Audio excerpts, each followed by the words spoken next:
Қайырлы күн, құрметті достар. Өздеріңізге арнап, қазіргі таңдағы смарт койн туралы қысқаша ақпарат беріп кетейін деп осы видеоны түсіріп отырмын. Мысалы, мен осыдан кешегі уақытта бір күн болған жоқ, 24 сағат болған жоқ. Смарт койн туралы бүкіл ақпаратты Instagram аккаунтқа сақтап қойдым. Оны Telegram каналдар арқылы, WhatsApp каналдар арқылы өздеріңізге слайд жасап жіберіп жатырмын. Не үшін олай жасап жатырмын? Бірінші кезекте, мысалы, мені бұл бизнеске шақырған адам тек қана мені бизнеске шақырды, болды, басқа ештеңе істеген жоқ. Ары қарай өзіме осы платформа ұнады да, ары қарай өзім кеттім ізденіп, осы платформа туралы бүкіл ақпарат тыңдап бастадым. Бірінші кезде әрине түсініксіз болды мен үшін технологияның тілі, бірақ қанша түсініксіз болса да, соған қарамастан мына жағынан өтіп бара жатыр ғой. Қанша түсініксіз болса да, соған қарамастан осы саланы меңгеруге әрекет жасап, Құдайдың онысына шүкір, саланы да меңгердік. Бұл сала маған неше түрлі мүмкіндіктерге жол көрсетті.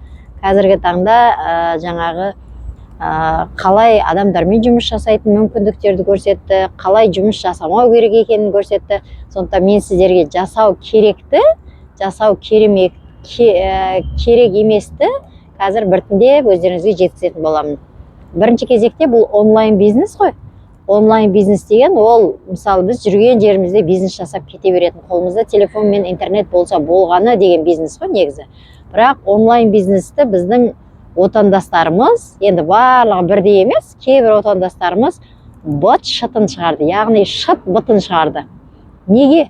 Себебі онлайн бизнес жасауға біріншіден дайын емес, екіншіден жауапкершілігі жоқ, үшіншіден жаңағы өзінің жасаған әрекетіне кінәлі адамды біреуді көреді, сонымен онлайн бизнестің действительно быт-шытын шығарды да.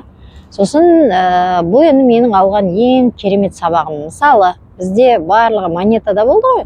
Мысалы, біз ақпарат берген кезде монетада деп айтамыз ғой адамдарға. Олар монетаң түсініксіз, теңгеге шаққанда айта берші деп. Біз монетаны сол кездегі теңгеге шаққандағыны түсіндіреміз да, олар бүкіл ақпаратты теңгемен қабылдағанда, ал енді смарт койнды монетада қабылдағысы келмей жатыр. Ол біздің ең басты қателігіміз. Яғни оларға қарай біз көсілгеміз. Мен өзімді айтып жатырмын. Мынаны теңгеге шаққанда айтшы десе, айта бергенмін, теңгеге шаққанда түсіндірші десе, түсіндіре бергенмін, теңгеге шаққанда өзің түсін, осылай түсін деп айтуым керек еді. Яғни бұл менің басты қателігім екенін түсіндім. Қазіргі таңда, мысалы, енді әлі де болса своп жасамаған адамдар көп қой бізде, бірақ әлі айтады, кездесіп түсіндіріңізші деп. Мысалы, мен айтқан болар едім, кездесіп түсіндірмейміз. Себебі бұл онлайн бизнес. Бизнеске адам өзі дайын болса ғана келу керек. Яғни адам бірінші кезекте бизнес жасауға дайын болу үшін адамның бірінші жауапкершілігі болу керек та. Яғни ол адам жауапкершілікті сезінгеннен кейін ары қарай сол бизнесті қолға алу керек. Бізде жауапкершілік жоқ, бірақ бизнеске кіріп алады, кездейсоқ инвестор болып, сөйтеді да жаңағы өзінің түсінбегенінің әлемін осы бизнеске шақырған адамнан алады екен ғой, бір сөзбен айтқанда. Содан кейін осындай тұжырым жасап, кеше видеолар жасадық. Яғни сол видеоларды басынан аяғына дейін қараңыздар. Мысалы, Алекс пен Игорьді уақыт бөліп тыңдау керек бірінші кезекте. Міндетті түрде орысшасын тыңдаңыздар, орысша версиясын. Сосын қазақша мен кеше түсірдім ғой, кеше прям уақыт бөліп, жаңағы даусым қарлығып, ақырында видеоның аяғында түшкіріп, сол отырған жерінде аяғым мұздап түшкіріп үлгердім. Соның барлығын уақыт бөліп, өзімнің уақытымды бөлдім біріншіден, екіншіден сіздерге түсіндіріп жатырмын. Яғни айтайын деп жатырған ақпаратым, құрметті, дәл қазір мені тыңдап отырған отандастар, біз қолымыздағы телефонымыз бен интернетіміз болса болғаны, онлайн бизнес жасауға бірінші кезекте дайын болсаңыздар ғана келіңіздерші. Енді болды, осыдан кейін алды арты осы болсын. Бизнес жасауға адамның санасы жетпей ма? Яғни ол адамның санасы дайын емес па? Яғни ол адам келмеу керек бизнеске. Келіп алып, мына жақта отырып алып, сенің кесіріңнен деп айтпау керек өзінің шақырған спонсорына. Себебі бізде сондай историялар көбейіп кетті. Сен кінәлі, сен дұрыстап түсіндірмедің, сен жеткізбедің деп. Айтады ғой Сайтмұрат Давлатов, кімнің ақшасы жоқ, мүмкін кінәлі сен шығарсың, сенің қалтаңда ақшаң жоқ депші. Сол сияқты құрметті достар, мысалы мен өз басым действительно мақтанғаным емес, ақша жоғалтпадым емес, жоғалттым ғой, бірақ жоғалтқанның өзінде мен ешқашан ешкімді кінәлаған емеспін. Хотя тоже ақшасы жоқ адамдарға жатам да. Құдайдың мұнысына шүкір, Алла тағалам жан-жақтан көрсетіп жатыр ғой, қандай мүмкіндіктерді. Қазіргі таңда мысалы мен өзім күресіп жатырмын дәл қазір. Қалай, қай жерде дұрыс жасамадым, қай жерде дұрыс жасадым, қай жерде мен қателестім, қай жерде мен қате жібердім деген сияқты сондай қателіктермен жұмыс жасап жатырмын. Сол сияқты құрметті дәл қазір мені көріп отырған отандастар, әсіресе бизнес әріптестер, свопинг жасауға ниетті, бірақ қазіргі таңда түсінбей жатырған бизнес әріптестерге айтарым, бүкіл Алекс пен Игорьдің вебинарын тыңдаңыздар. Бұл нарық құбылмалы нарық. Кеше ғана Binance KZ, біздің Қазақстан нарығында тіркеген Binance площадкасы, біздің Қазпочтамен келісімшартқа отырыпты. Яғни келісімшартқа не үшін отырды? Бір-бірімізге көмектесеміз деп отырды. Binance KZ не үшін Қазпочтамен отырды? Себебі Binance KZ-тің ішінде цифрлы активтер бар.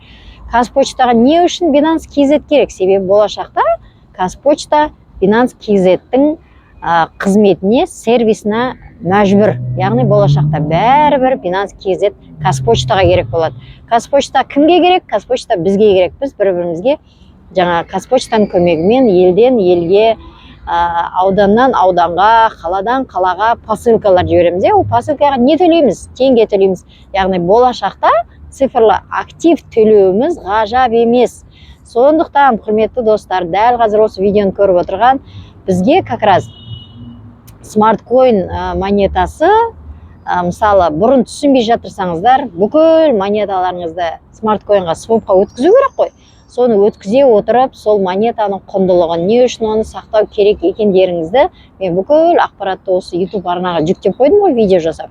Соны басынан аяғына дейін ерінбей тыңдаңыздар. Себебі ол сіздерге керек. Ашып қараңыздар. Пәленше сен айта салшы, сенің айтқаныңмен істей салам деген болмасын.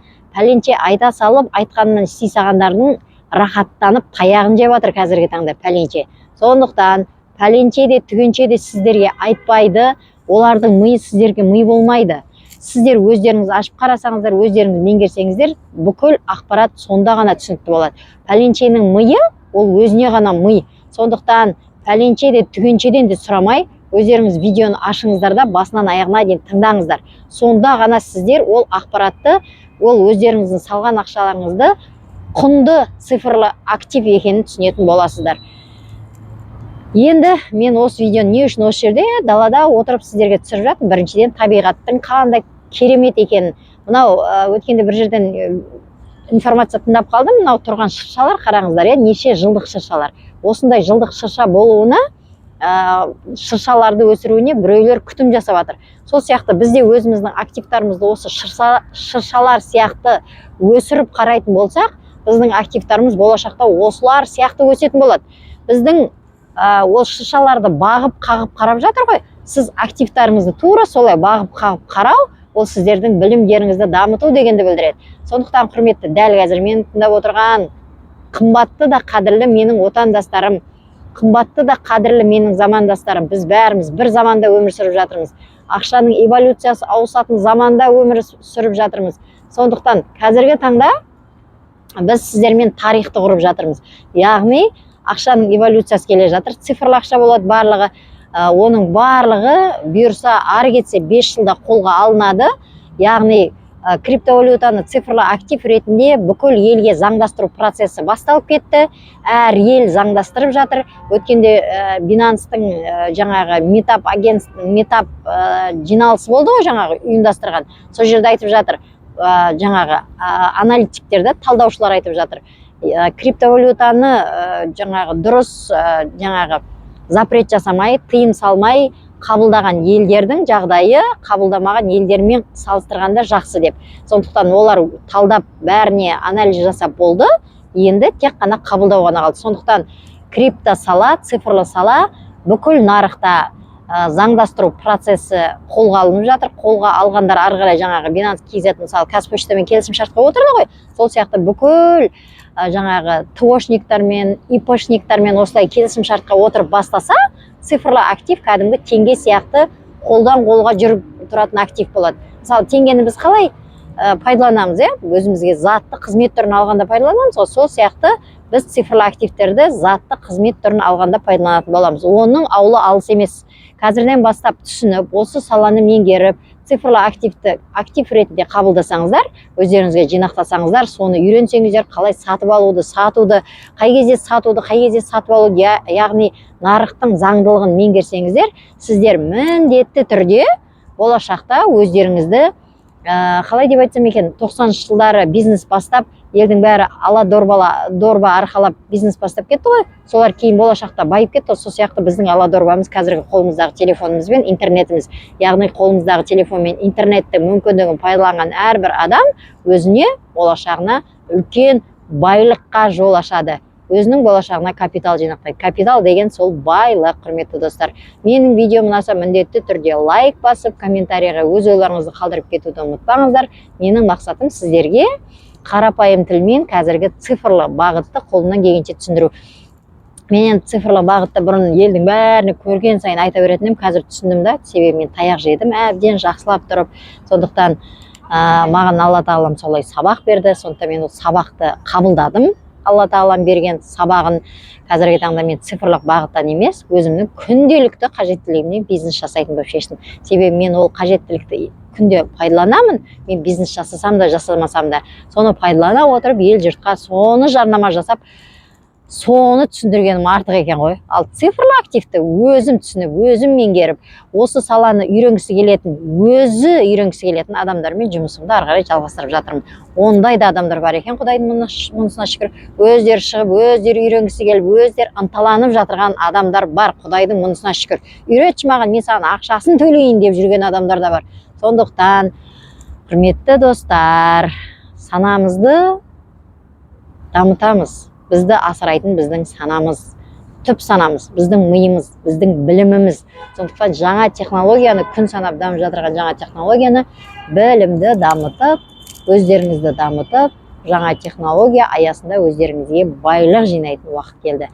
Криптовалютаны тез баюға емес, өздеріңізге байлық жинауға пайдаланыңыздар.